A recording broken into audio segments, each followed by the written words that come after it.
Assalamualaikum.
Baik.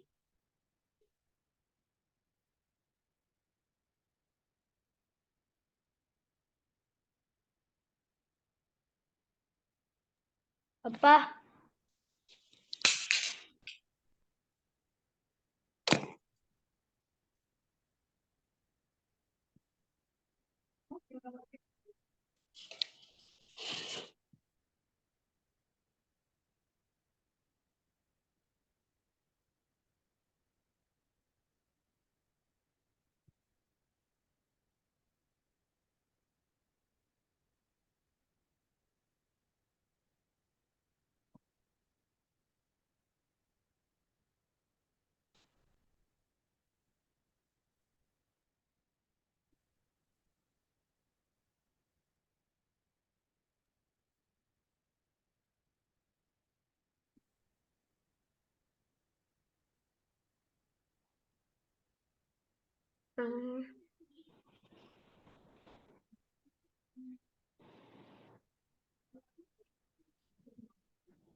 Recording jalan.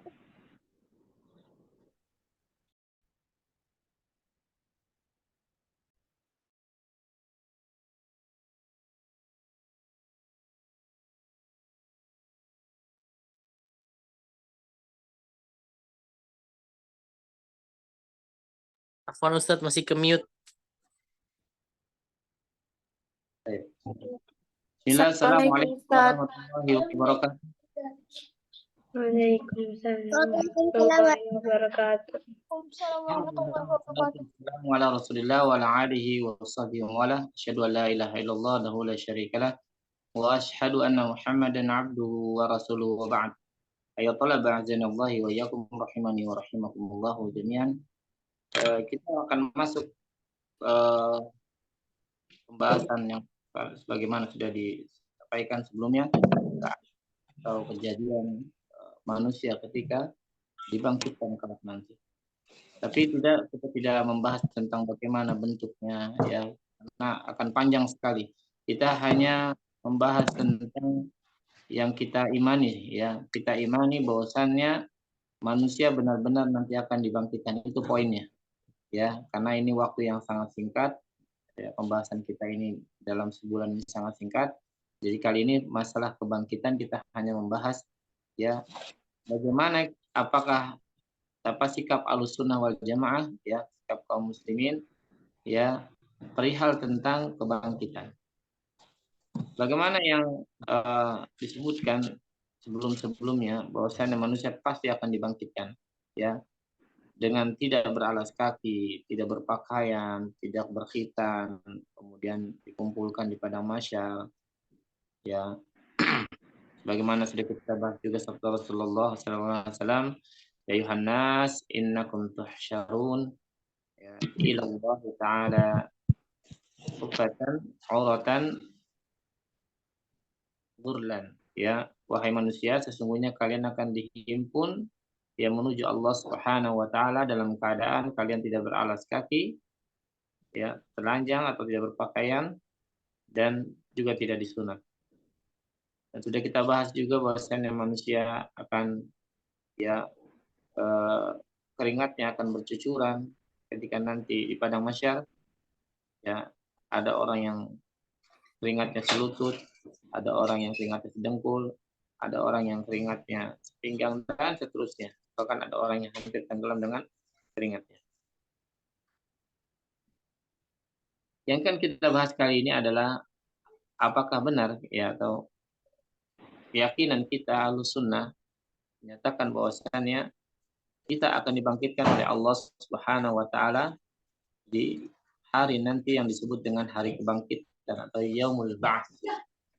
Ya, Yaumul Ba'ts atau hari kebangkitan. Dan sudah kita jelaskan sebelumnya bahwasannya ruh akan dikembalikan ke dalam jasad. Ya, akan tetapi jasad yang mana ya kita belum bahas. Dan ada khilaf di antara kalangan para ulama dalam masalah ini ya, termasuk dalam di antara ulama mutakallimin ya, mereka juga berselisih ya. Secara umum bisa dibagi menjadi beberapa pendapat, menjadi 3 pendapat. Yang pertama, pendapat yang mengatakan bahwasannya jasad tersebut adalah jasad yang baru dan tidak ada kaitannya dengan jasad sebelumnya di dunia. Ya, hal ini karena jasad seluruhnya telah hancur, telah sirna, dan tidak tersisa kecuali satu, ya, kecuali satu, yaitu apa? Tulang ekor, ya, kecuali satu yaitu tulang ekor, ajbuz zanab atau tulang ekor. Nah, dari tulang ekor inilah, ya, dari tulang ekor inilah nanti Allah Subhanahu wa taala ya menciptakan jasad ya, berbeda dengan kejadian manusia ketika Allah ciptakan jasad itu ketika proses di dunia. Ini kata pendapat yang pertama ya, yang mengatakan bahwasannya berbeda. Ketika di dunia manusia diciptakan dari ya air sperma ya, mani laki-laki yang bertemu dengan sel telur wanita di dalam rahim, kemudian jadilah segumpal darah. Kemudian jadi setelah segumpal darah itu dalam Al-Quran disebutkan setelah air itu terpancar, kemudian jadi segumpal darah, kemudian jadi segumpal daging, kemudian dari segumpal daging membentuk tulang, dan kemudian terisi daging, ya, dibungkus daging dan kulit, akhirnya terbentuklah menjadi manusia, diberikan ruh dan lain sebagainya. Itu proses terjadinya manusia di dalam rahim. Maka hampir mirip begitu juga ketika nanti kiamat ya, manusia akan diciptakan, tapi dengan proses yang berbeda. Ya, yang pertama dengan kata pendapat yang pertama nih mengatakan jasadnya itu yang berbeda juga. Ya, dengan proses yang berbeda dan jasad yang berbeda. Yaitu Allah menurunkan air hujan, ya, lalu air tersebut mengenai ya ajbuz zanab, ya, tulang ekor. Setelah itu lalu dari tulang ekor itu tumbuh menjadi manusia. Ya, jasad, jadi jasad di akhirat itu tidak ada hubungannya dengan jasad yang di dunia kecuali hanya tulang ekor. Ini pendapat yang pertama.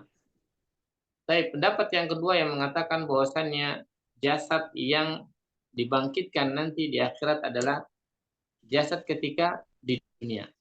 Jasad ketika di dunia, yaitu Allah Subhanahu wa taala mengembalikan ruh kepada jasadnya, ya, kepada jasad-jasad, kemudian yang ada di dunia, jasad-jasad yang ada di dunia, di alam kubur. Ya, kemudian dibangkitkan kembali, jam'u mutafarriq ya, jam'u dibangkitkan kembali, kemudian mereka memiliki dalil yang sederhana, yaitu mereka mengatakan bahwasannya jasad yang berbuat di dunia, maka jasad itulah yang akan menerima balasan, baik itu nikmat ataupun itu azab. Jadi pendapat mereka mengatakan bahwasannya jasad yang di dunia yang melakukan hal tersebut, maka dialah yang berhak untuk mendapatkan balasan. Namun yang berpendapat dengan pendapat ini, dengan pendapat yang kedua ini, ya, ini juga berbeda, ya, bervariasi dalam menjelaskan bagian tubuh mana yang akan ada beberapa pendapat. Yang pertama, dia tidak berpendapat, abstain, ya. Abstain itu apa namanya? Tawakuf. Dia nggak berpendapat, ya, tidak mengeluarkan pendapat. Artinya dia nggak berkomentar. Jasad yang mana yang dibangkitkan, ya itu udah nggak berkomentar. Maka ini adalah pendapat yang lebih selamat dari terjatuhnya kesalahan. Ya, memikirkan tidak, pokoknya manusia dibangkitkan.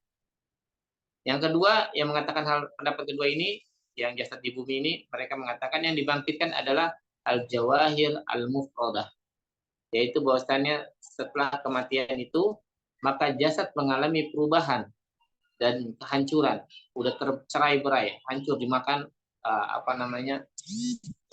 cacing lah, dimakan apalah, ya kan. Kemudian hingga terpisah antara satu jauhar dengan jauhar yang lainnya, ya, dengan jauhar itu, ini bagian terkecil, ya, atom, apa bahasanya, atom, ya, bagian terkecil dari manusia itu, atom-atomnya itu terpisah dengan satu dengan yang lainnya, udah hancur dari makan cacing, dari makan apa. Maka yaitu tidak ada sambungan di antara keduanya, ya.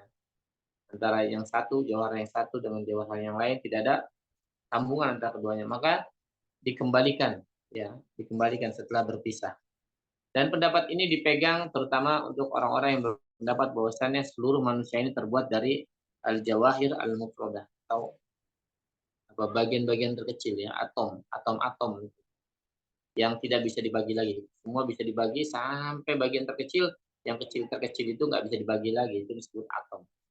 Adapun bentuk-bentuk yang terjadi adalah proses pertemuan antara atom yang satu dengan atom yang lainnya dengan susunan tertentu, dengan jumlah yang tertentu. Maka jasad yang selama ini di dunia, ya, berbuat, maka jasad itu yang akan dibangkitkan, ya, kembali oleh Allah Subhanahu wa taala dengan cara menyusun kembali al-jawahir al-mufradah tersebut, ya, atom-atom tersebut.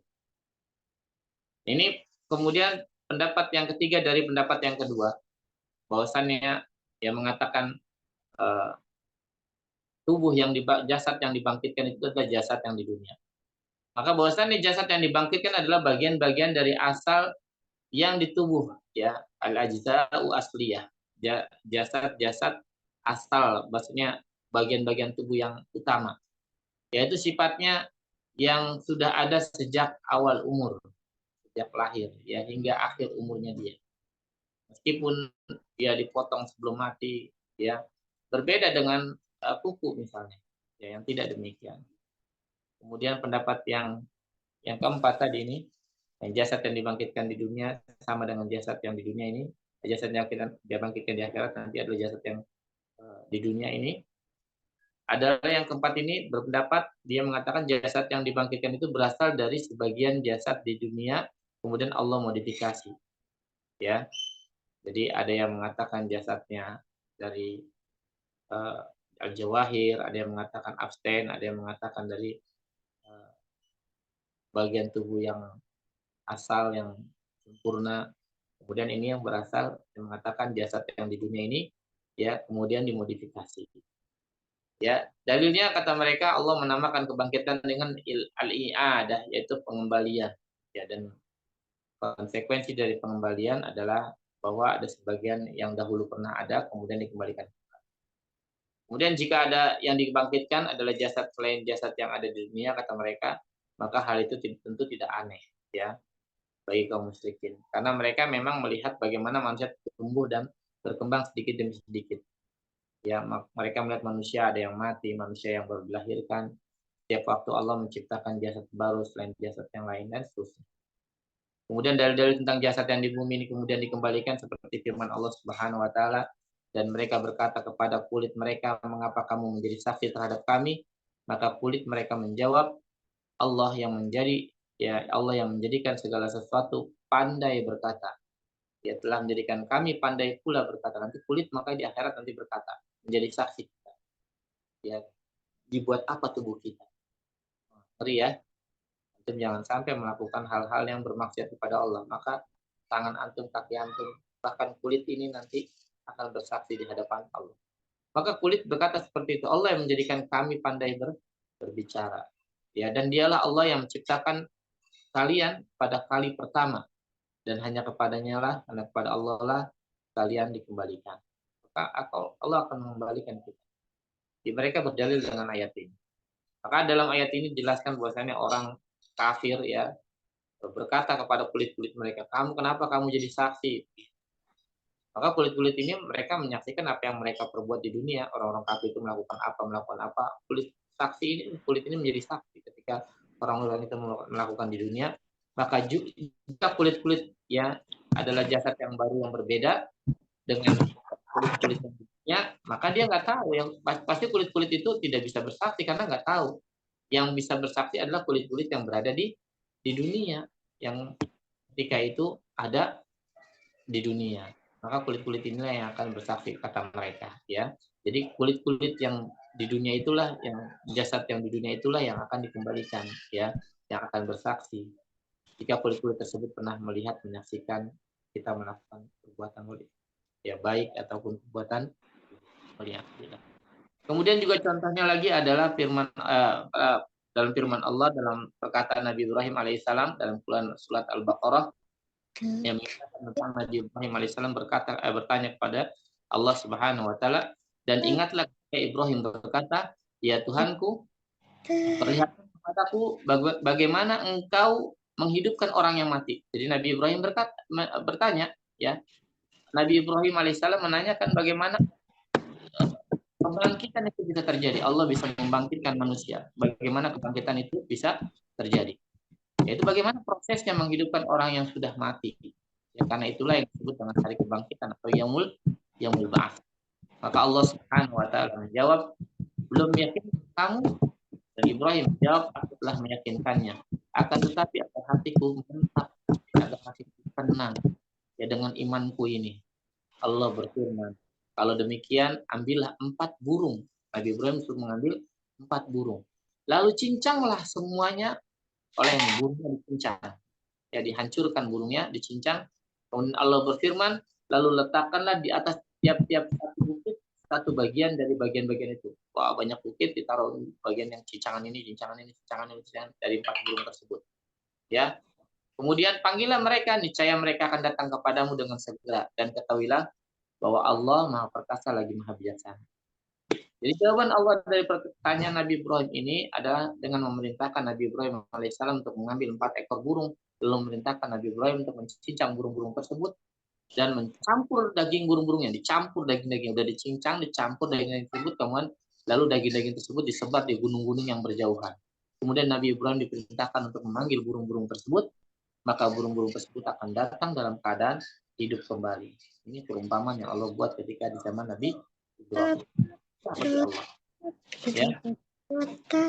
Adalah ketika Nabi Ibrahim bertanya tentang kebangkitan, ya maka Allah menjawabnya dengan kebangkitan burung-burung tersebut yang berasal dari daging-daging yang udah dicincang. Jadi daging udah dicincang, dicampur aduk, ternyata bisa kembali daging itu tahu mana bagian.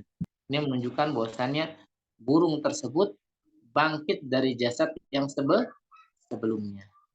Ya, kemudian dalil ini juga mereka berdalil dalam sebuah hadis yang disebutkan yang sudah kita bahas ya. Jika nanti belum kita bahas. Ada seorang yang ketika meninggal dunia dia berwasiat agar dibakar. Ya, hadisnya bunyinya seperti ini. Jika nanti aku meninggal dunia, maka bakarlah jasadku. Dia minta bakar jasad. Lalu tumbuklah menjadi debu. Setelah dibakar, tumbuk menjadi debu. Kemudian hamburkanlah agar tertiup angin. Demikian demi Allah ya, seandainya Rabbku berkuasa terhadap diriku, niscaya dia akan menyiksaku dengan siksaan yang tidak akan ditimpakan kepada seorang pun. Kemudian orang itu meninggal dunia, ya wasiatnya pun dilaksanakan oleh keluarganya. Kemudian Allah memerintahkan bumi dengan berfirman, kumpulkanlah bagian darinya yang ada padamu. Maka bumi melaksanakan perintah Allah. Ketika orang tadi telah berdiri, setelah dikumpulkan, Allah berfirman, apa yang mendorongmu melakukan hal tersebut? Ya, orang itu menjawab, wahai Rabbku, ya karena aku takut kepadamu. Maka Allah pun mengampuni. Dan ini juga dalil mengatakan bahwasannya jasad yang dibangkitkan berasal dari jasad yang sebelumnya.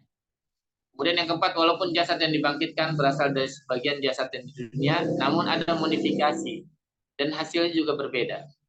Ya, Allah Subhanahu wa taala memberikan isyarat akan hal ini dalam firman-Nya, walaqad alimtumun nasy'atal ula. Ya, walaula tadakkarun, falaula tadakkarun. Dan sungguh kalian tahu penciptaan yang pertama. Kalian tahu penciptaan yang pertama. Mengapa kalian tidak mengambil pelajaran? Ya, para mengatakan bahwasannya ayat ini menjadi isyarat proses penciptaan yang pertama berbeda dengan penciptaan yang kedua.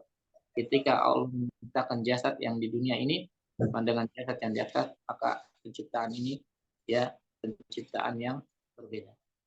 Proses penciptaan pertama adalah penciptaan manusia di dunia, ya tadi dari sperma laki-laki yang bertemu dengan sel telur, kemudian berubah menjadi segumpal darah, kemudian segumpal daging dan seterusnya sampai tulang masuk dan jadilah manusia. Ya, dibungkus dengan daging, kulit, akhirnya menjadi manusia. Sebagaimana firman Allah Subhanahu wa taala dalam surat Al-Mu'minun, dan sesungguhnya kami telah menciptakan manusia dari suatu saripati berasal dari tanah, ya. Kemudian kami jadikan saripati itu air mani yang disimpan di dalam tempat yang kokoh, yaitu dalam rahim. Kemudian air mani itu kami jadikan segumpal darah. Lalu segumpal darah itu kami jadikan segumpal daging. Ya, dan segumpal daging itu kami jadikan tulang belulang. Lalu tulang belulang itu kami bungkus dengan daging. Kemudian kami jadikan dia makhluk yang berbentuk lain. Maka Maha Suci Allah, pencipta yang paling baik. Intinya, manusia hanya mengetahui proses penciptaan yang pertama. Ya. Kabarkan oleh Allah Subhanahu wa taala dalam Al-Qur'an. Adapun proses penciptaan manusia yang kedua, ya kebangkitan ini, mereka tidak mengetahuinya. Karena proses penciptaan yang kedua berbeda dengan proses penciptaan yang pertama. Sebagaimana yang telah disebutkan pada penjelasan sebelumnya. Nabi Shallallahu alaihi wasallam bersabda, ini sudah kita bahas, jarak antara dua tiupan sangkakala adalah 40. Ibnu Abbas bertanya, 40 hari? Beliau menjawab tidak. Ia bertanya lagi, 40 bulan? Rasulullah menjawab tidak. Ia bertanya lagi, 40 tahun? Rasulullah menjawab, beliau menjawab tidak. Kemudian Rasulullah SAW bersabda, setelah itu Allah menurunkan air dari langit, maka mereka pun hidup kembali sebagaimana tumbuhnya sayur-sayuran. Tidak ada tersisa seorang pun kecuali ia akan binasa, kecuali satu tulang, yaitu satu tulang, yaitu tulang ekor. Ya, semua manusia akan binasa kecuali satu tulang. Tentunya kalau Nabi tidak, ya, Nabi tidak dimakan rayap tubuhnya. Manusia pada umumnya akan binasa kecuali satu tulang, yaitu tulang ekor. Nah, dari tulang itulah manusia dibangkitkan kembali pada hari kiamat. Rasulullah Shallallahu Alaihi Wasallam. Dan dalam hadis yang lain, ya sesungguhnya pada diri manusia ada satu tulang yang tidak dimakan bumi lama-lamanya. Ya, padanya ia akan disusun kembali pada hari kiamat. Mereka bertanya, tulang apa itu wahai Rasulullah? Beliau menjawab, tulang ekor. Kemudian sudah kita bahas juga hadis Abu Hurairah ada tentang tiupan sangkakala, jaraknya antara dua tiupan sangkakala terdapat 40. Ya, para sahabat Abu Hurairah bertanya, "Hai Abu Hurairah, 40 hari kah?" Abu Hurairah berkata, "Aku enggan menjawabnya." Mereka bertanya lagi, 40 tahun kah? Ya, Abu Hurairah berkata lagi, "Aku enggan menjawabnya." Mereka berkata lagi, "Aku enggan menjawabnya." Ia berkata, tidak ada sesuatu pun melainkan telah hancur semuanya, bagian manusia hancur, ya kecuali satu tulang, yaitu tulang ekor. Ya, tulang ekor. Dari situlah manusia akan disusun kembali, kata Abu Hurairah. Maka dalam hadis-hadis ini Nabi Shallallahu Alaihi Wasallam menyebutkan tentang proses penciptaan yang kedua dengan kata disusun, yaitu disusun dari tulang ekor tersebut. Allah Subhanahu Wa Taala berfirman, pada alimna matan kusul ardu minhum. Assalamualaikum. Sesungguhnya kami telah mengetahui apa yang dihancurkan oleh tubuh mereka. Kata Allah Subhanahu Wa Taala. Ya udah mundur diri aja. Tahu apa yang dihancurkan oleh bumi. Jadi bumi menghancurkan ya tubuh-tubuh manusia. Dan pada sisi kami pun ada kitab yang memelihara atau mencatat. Ayat ini dijadikan oleh para ulama bahwasanya Allah Subhanahu Wa Taala tahu kemana saja bagian tubuh kita jika sudah dimakan bumi, sudah ditelan bumi, sudah di dalam bumi, sudah dikubur, hancur dimakan cacing, makan ulat dan seterusnya. Allah tahu di mana bagian tubuh kita yang menjadi tanah. Semua bagian tubuh manusia diambil oleh bumi kecuali satu tulang, yaitu tulang ekor. Di mana tulang ekor tersebut akan tetap ada hingga hari kiamat. Dari tulang ekor tersebutlah Allah akan membangkitkan manusia. Prosesnya sebagaimana yang disebutkan tadi oleh Nabi SAW dalam hadis-hadis, ya Allah menurunkan hujan, ya seperti air mani laki-laki, ya, tapi air tersebut bentuknya ya putih dan kental gitu ya. Pokoknya intinya Allah menurunkan hujan, ya selanjutnya sabda Rasulullah SAW, selanjutnya Allah menurunkan air dari bawah arsy yang memancar bagaikan air mani kaum laki-laki, air hujan, sehingga tubuh dan daging manusia tumbuh kembali berkat siraman dari air tersebut. Bagaimana bumi menumbuhkan tanah. Kemudian dalam riwayat yang lain, selain itu Allah Subhanahu Wa Taala menurunkan air dari langit, maka mereka pun hidup kembali sebagaimana tumbuhnya sayur-sayuran. Jadi dari tulang ekor tersebut disusun manusia kembali. Diambil bagian-bagian tubuh yang telah berubah bentuknya. Baik itu telah dimakan oleh ikan kalau matinya tenggelam di laut. Lalu ikan itu dimakan oleh manusia ikannya. Ya, ikan makan manusia yang tenggelam di laut. Kemudian ikannya dipancing sama manusia, akhirnya ikannya dimakan oleh manusia. Ya, atau yang lainnya dimakan binatang yang lain. Binatang yang lain dimakan lagi sama cacing dan terus. Maka bagi Allah Subhanahu Wa Taala sangat mudah untuk mengembalikan semua bagian tubuh itu dan disusun kembali. Tetapi ya soleh tetap ya tidak akan tetapi tidak seperti proses ya pertama kali manusia diciptakan. Ya, jadi ada perbedaan antara penciptaan pertama dengan penciptaan kedua. Tapi kita bahas perbandingan bagaimana penciptaan pertama dengan penciptaan yang kedua. Ya, perbandingan antara penciptaan pertama dan penciptaan yang kedua ketika di kebangkitan ya dari beberapa sisi. Pertama dari sisi proses. Ya, kalau proses yang pertama, penciptaan manusia di dunia, ya bagaimana yang sudah kalian ketahui tadi. Ya, air mani laki-laki bertemu dengan telur wanita dalam rahim, kemudian menjadi nutfah, maksudnya segumpal darah, kemudian menjadi alaqah, segumpal daging, dan terus menjadi mudghah, segumpal daging yang ada tulangnya, kemudian menjadi manusia dan seterusnya dalam perut ibu kita. Sedangkan proses penciptaan manusia yang kedua, yaitu ketika manusia dibangkitkan di hari kiamat, ya prosesnya yaitu dari ajbuz zahab, tadi tulang ekor. Yang tulang ekor ini tidak akan pernah berubah, tidak akan dimakan bumi, ya. Ditambah bagian-bagian tubuh yang telah berubah, ditambah lagi dengan air ya yang dipancarkan dari langit, yang air ini seperti air mani laki-laki ya, mengenai tulang ekor. Air yang dipancarkan dari langit itu seperti hujan itu mengenai ekor. Nah, dari tulang ekor ini maka bagian-bagian tubuh tubuh lainnya akan kembali tersusun menjadi manusia yang baru. Itu dari sisi prosesnya. Perbedaan dari sisi hasilnya, bahwasannya penciptaan pertama manusia di bumi, ya, untuk manusia di bumi, yaitu diciptakan untuk sirna, untuk hancur. Manusia diciptakan di bumi untuk mati, ya, hancur. Ya, penuh dengan kekurangan, lemah fisiknya, tidur, capek, dan lain sebagainya. Sedangkan penciptaan manusia yang kedua kalinya, yaitu penciptaan manusia, tubuh manusia untuk hari kiamat, yaitu adalah untuk sesuatu yang abadi, masuk surga abadi, masuk neraka abadi, nggak mati-mati, karena nanti sembelih, nanti kematian disembelih oleh Allah, ya, kematian itu akan disembelih, jadi manusia tidak akan mati lagi. Kemudian hasil dari penciptaan yang kedua ini, hasilnya adalah tubuh yang sangat sempurna, ya, sempurna luar biasa. Ketika manusia masuk surga, tubuhnya sempurna untuk merasakan kenikmatan dalam surga. Sedangkan tubuh yang masuk ke dalam neraka, maka tubuhnya sempurna untuk mendapatkan azab siksa yang sangat pedih, agar kuat, ya, agar tidak cepat hancur, dia agar benar-benar sempurna siksaannya, ya, di akhirat nanti.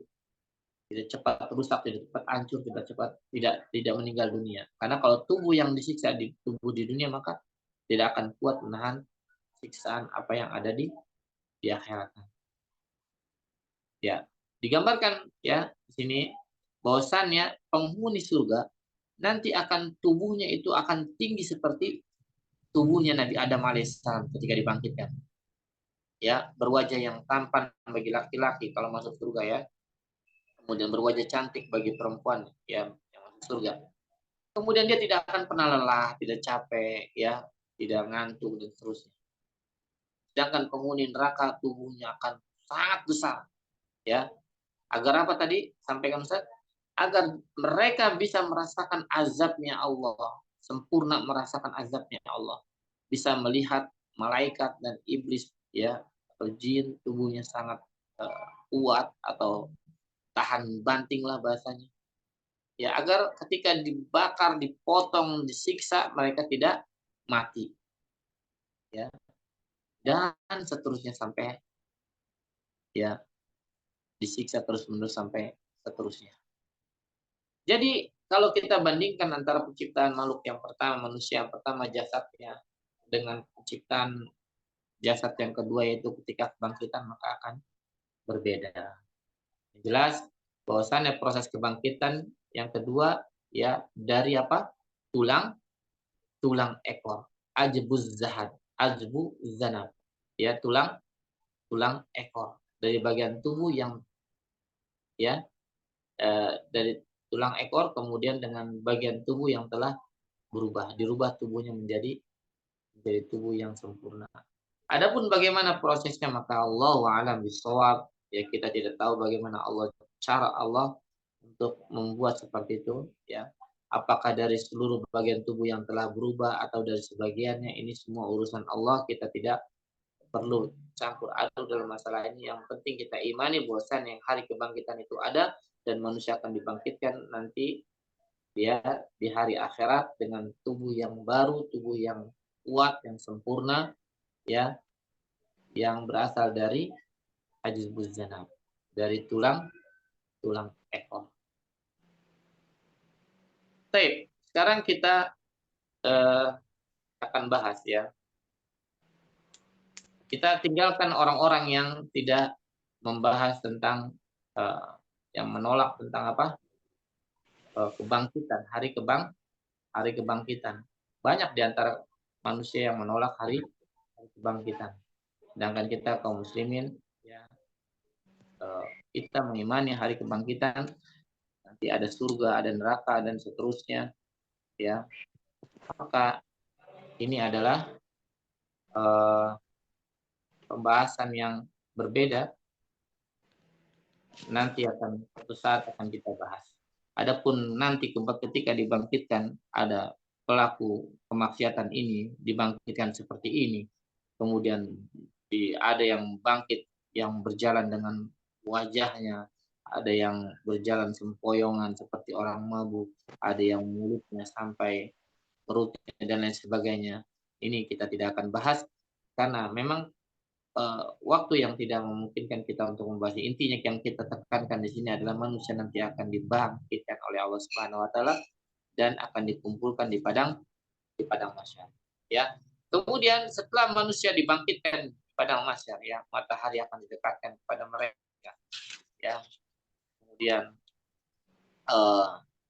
semuanya ini kita sekilas info membahas tentang padang mahsyar. Insya Allah besok kita akan bahas tentang padang mahsyar. Semuanya manusia akan merasakan kesulitan, bahkan para nabi pun akan merasakan kesulitan, ya, akan merasakan apa? Kesulitan. Semua merasakan ketakutan yang sangat, ya, manusia semua merasakan ketakutan yang sangat. Ya.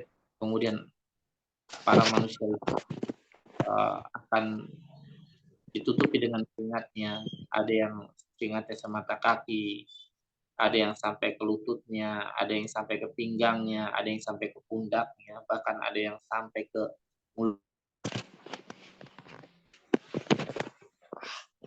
mulutnya. Ada juga yang Allah lindungi. Nah, ini nih. Ada juga yang Allah lindungi manusia itu, ya, di naungan arsy-Nya Allah.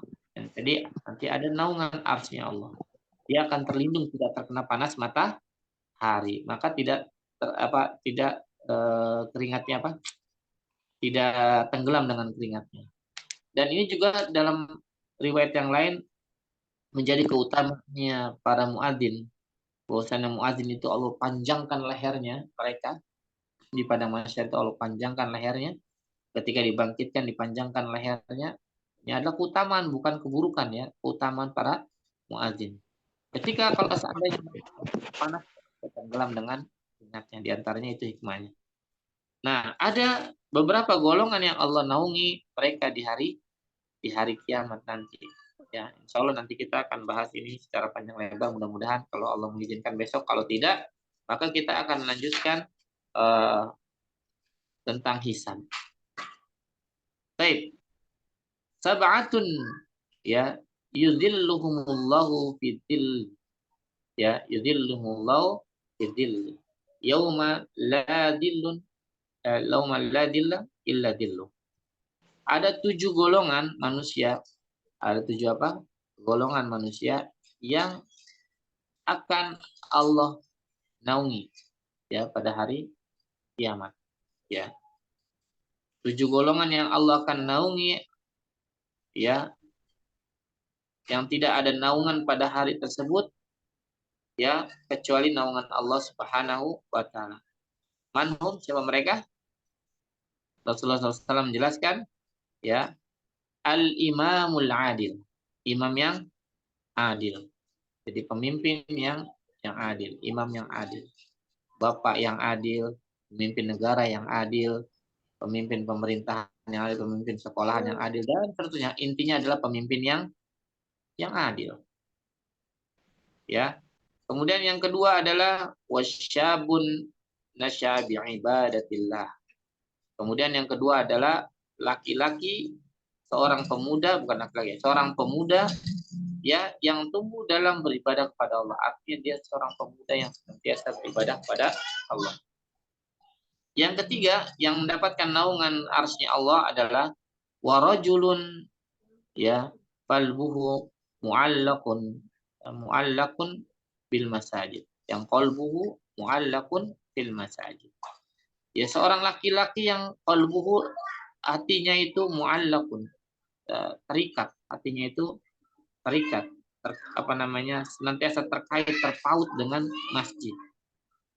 Sebentar-sebentar pengennya ke masjid, sholat, ngaji, sholat, kajian, dan seterusnya, ya. Kemudian setelah yang ketiga tadi seorang yang hatinya senantiasa terpaut masjid, berikutnya yang keempat adalah, ya, warajulani tahabba fillahi ijtama'a alaihi wa tafarraqa alaihi.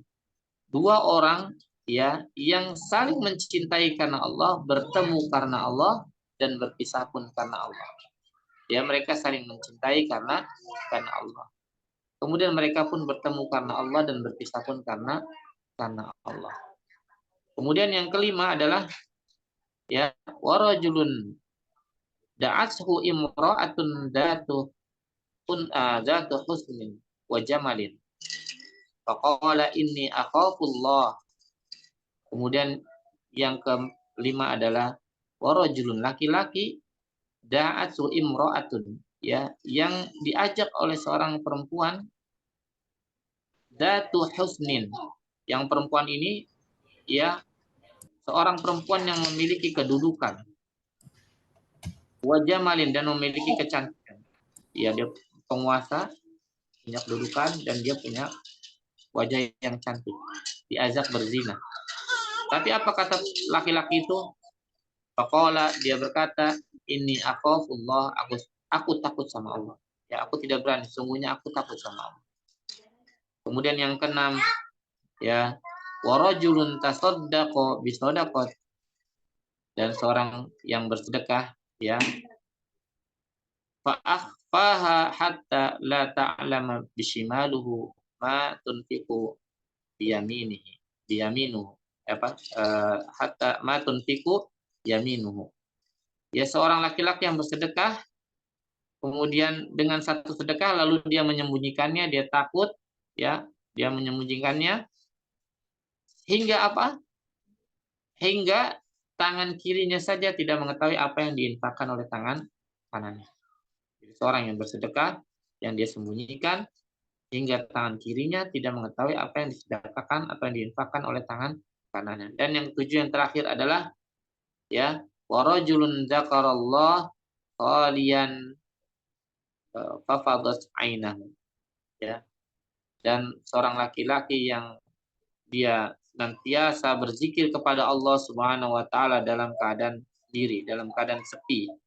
Di saat orang-orang semua tidur, dia bangun malam, kemudian dia sholat, dia berzikir kepada Allah, keadaan sepi, tidak ada yang mengetahuinya. Kemudian mengalirlah air matanya. Inilah 7 golongan yang nanti Allah akan naungi pada hari kiamat. Yang pertama, imam yang adil.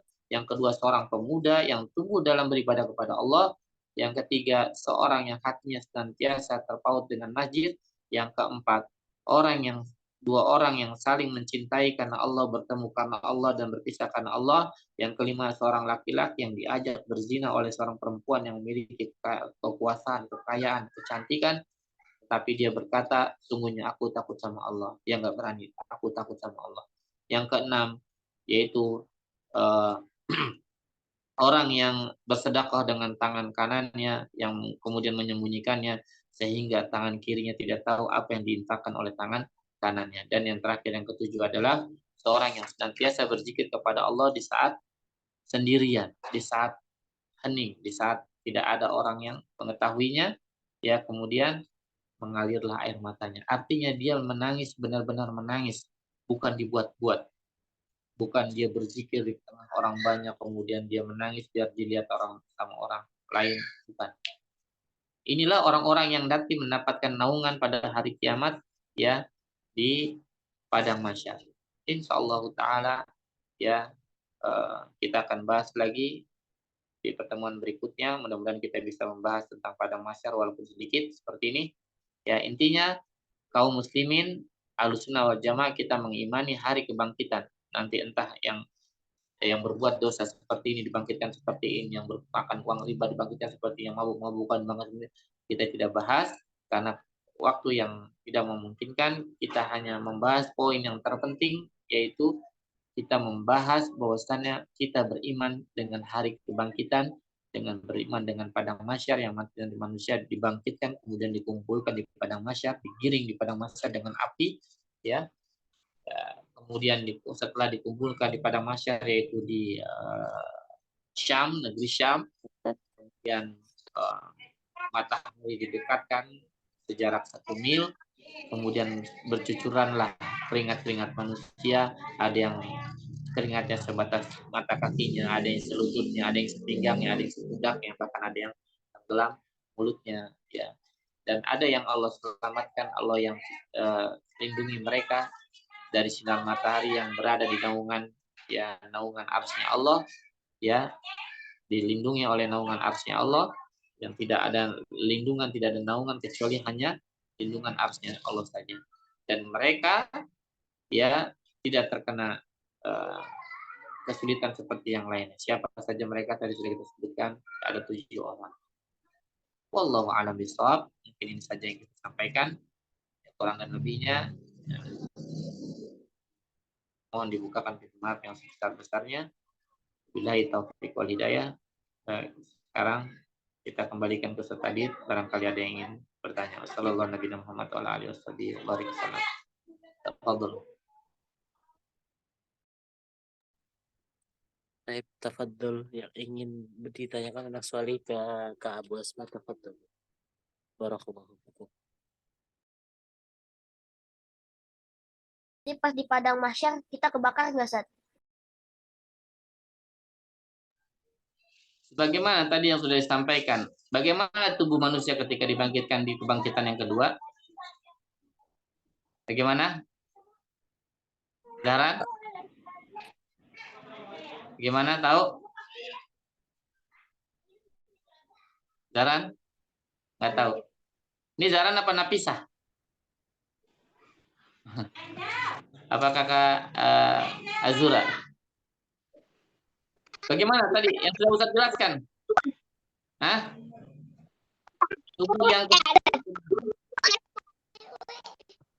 Tubuhnya berbeda dengan tubuh yang ada di dunia. Di dunia kekuatannya berbeda. Tubuh yang Allah bangkitkan nanti di hari kiamat itu adalah tubuh yang sempurna dari sisi bentuknya. Yang kalau penduduk yang nanti akan masuk surga, maka dia akan setinggi siapa? Nabi Adam alaihi salam. Mukanya tampan, wajahnya perempuan cantik-cantik, badannya tinggi, besar, kuat. Dan agar apa? Agar mereka bisa menikmati, benar-benar menikmati kesempurnaan nikmati di dalam surga.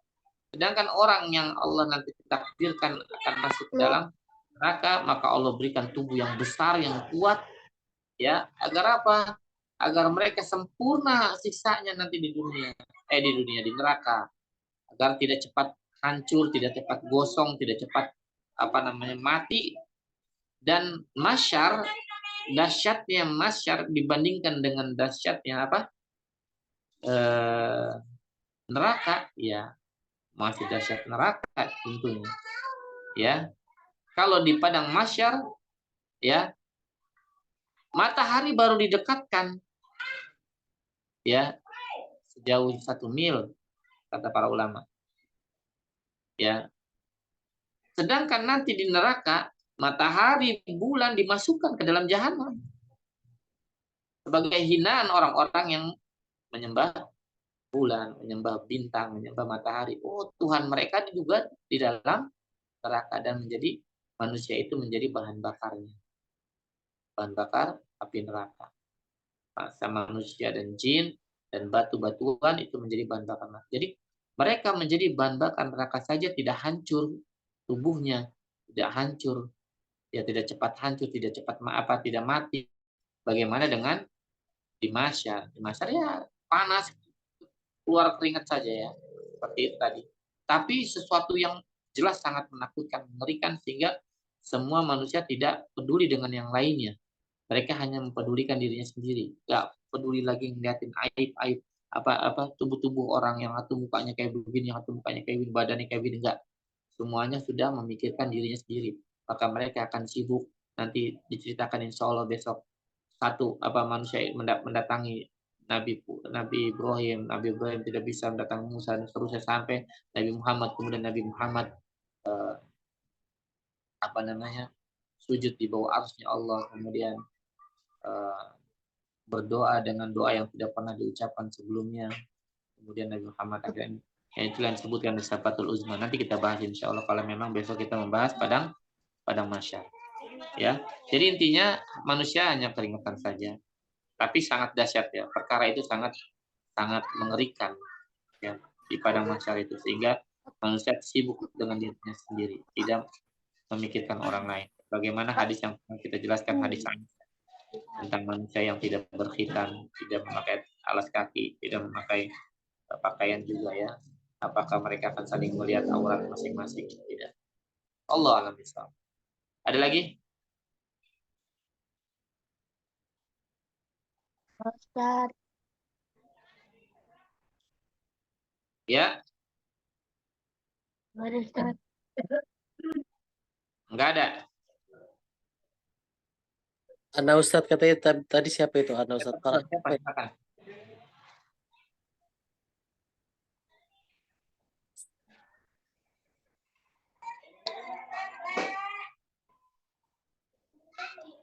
Ya, tafadhal. Yang ingin bertanya tadi siapa? Ana siapa tadi? Abdul Hanan. Oh, Hafiz. Hafiz mau nanya apa, Hafiz? Anak Hafiz Maulana. Fadhal. udah, Ustaz. Enggak, Ustaz. Anda nggak mau nanya, Ustaz. Tadi udah. Izan.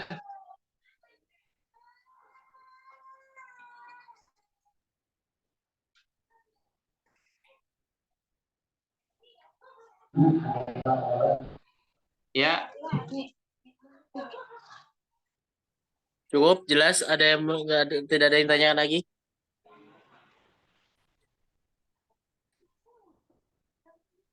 tidak. Baik. Bertanya, kita review ya. Review sedikit. Ya. Yang pertama, bahwasannya manusia diciptakan, ya, dibangkitkan atau diciptakan. Penciptaan pertama ada penciptaan kedua. Penciptaan yang pertama dengan penciptaan yang kedua, ya, penciptaan pertama adalah penciptaan manusia di dunia, kemudian penciptaan yang kedua adalah manusia ketika dibangkitkan.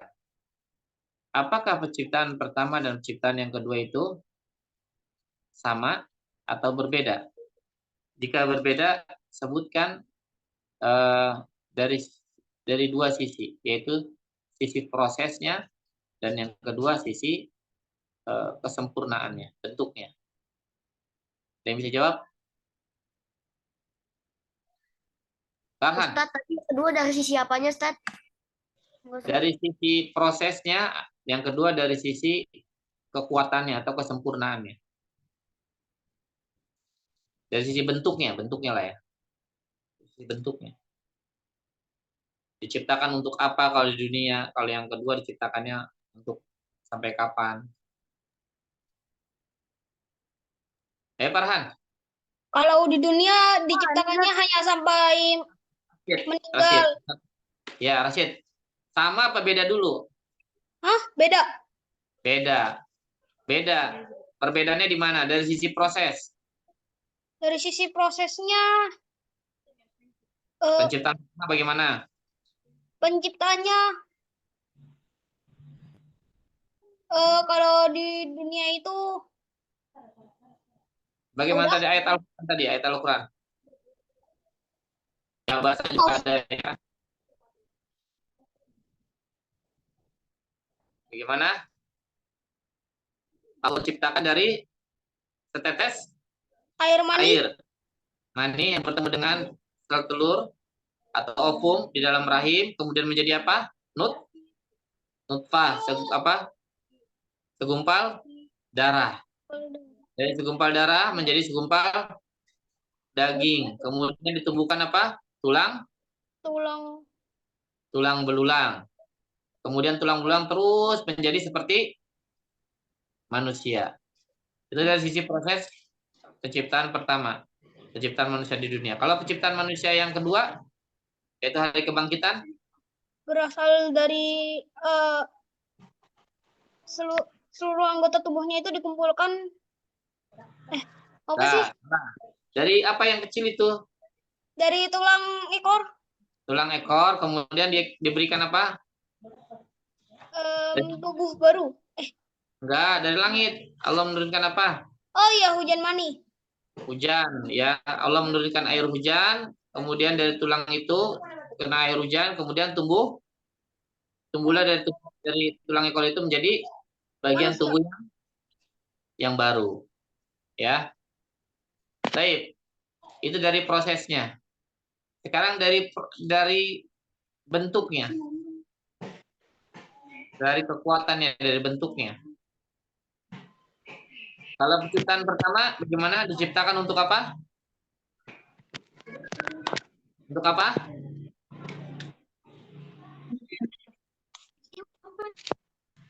Untuk apa? Manusia diciptakan pertama untuk apa?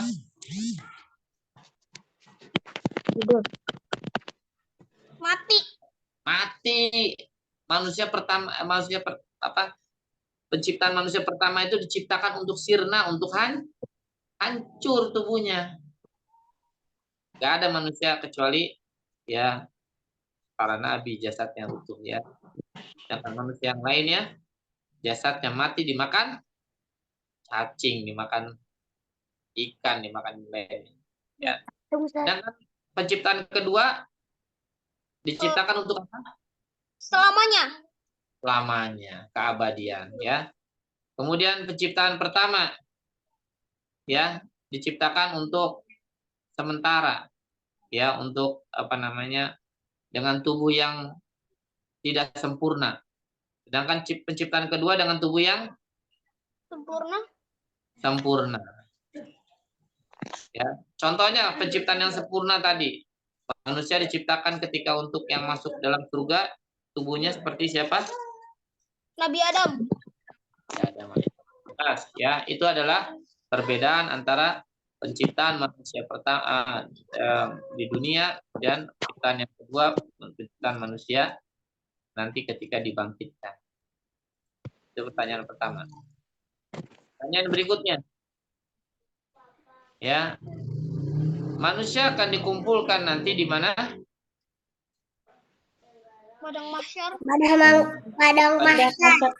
Padang mahsyar. Dalam keadaan apa? Senang, gembira, sedih, atau ketakutan, atau apa? Ketakutan. Memikirkan dirinya sendiri.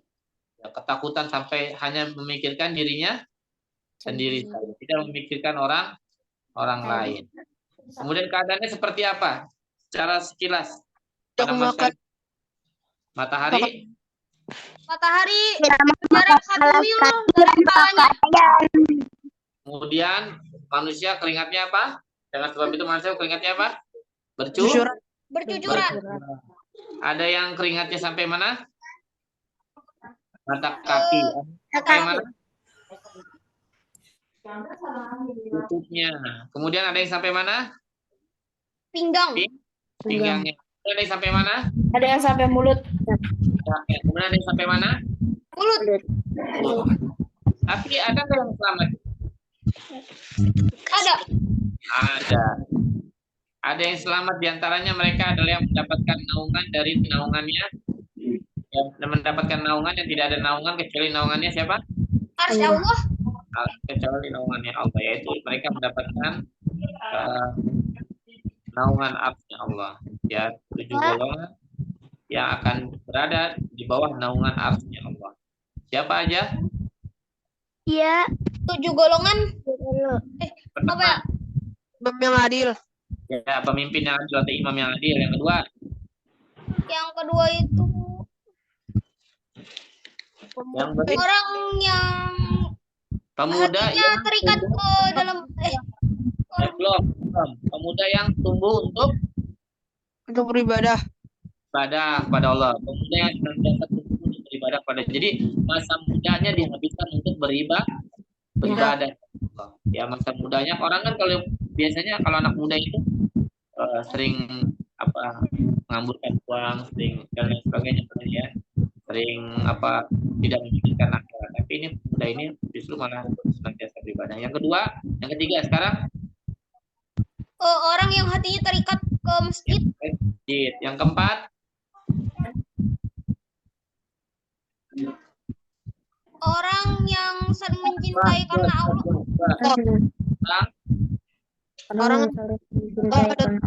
Orang yang saling mencintai karena Allah dan berpisah karena Allah.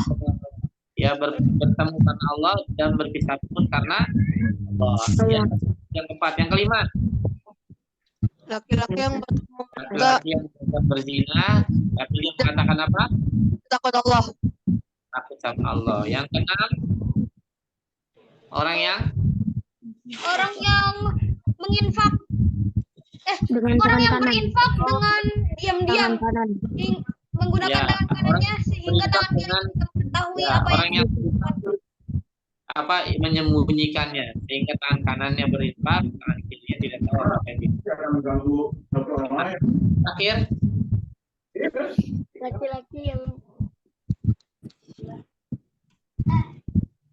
Laki-laki yang berzikir Nah, berzikir diam kepada Allah dalam keadaan tepi. tepi. Kemudian Sama 5% sih baru. ainahu fafadat ainahu apa? Menangis. Ya, kemudian meneteskan air matanya. Baik, Masya Allah, tuntas. Itu semua direview semua pertemuan hari ini. Intinya itu. Ya, kita beriman kepada Allah, bahwasanya kita akan dibangkitkan oleh Allah Subhanahu wa taala dengan kebangkitan yang itu mudah bagi Allah. Allah membangkitkan burung-burung yang diciptakan dan Nabi Ibrahim alaihissalam. Baik. Mungkin itu saja yang dapat sampaikan. Tadi kita ditutup. Barakallahu fikum. Subhanallah, insyaallah. Baik. Sangat padat sekali materi hari ini.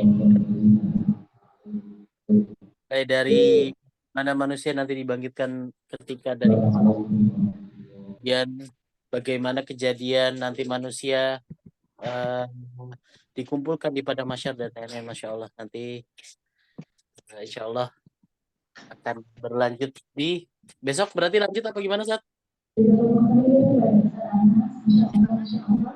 Tanam menanya sanat. Tanam menanya sanat. Kita masuk ke hijab. Tanam menanya sanat. Nah, kita bahas dulu padang mahsyar mudah-mudahan sih. Itu, Sat. Harap menanya apa, Sat? Harap menanya apa? Kalau udah datang ke sekolah, Sat, itu datangnya langsung ke masjid atau langsung ke kelas halakoh? Itu nanya sanat, akhi. Antum ada aja. Iya, kan sudah nanya. Standar. Nanti ada tempat buat registrasinya. Ya, nanti dijelasin lebih lanjut, ada panitia. Registrasi. Nanti dikasih tahu tempat antum kemana, kelas antum di mana, tempat tidur antum di mana, ya. Farhan mau nginep ya? Insya Allah Farhan mandiri. Saya barakallahu. Insya Allah kita sudah sore juga, kita siap-siap mau berbuka puasa. Baik. Semoga memberkati ilmu yang sudah kita dapatkan. Kita cukupkan pertemuan hari ini, kita tutup dengan surat majlis. Assalamualaikum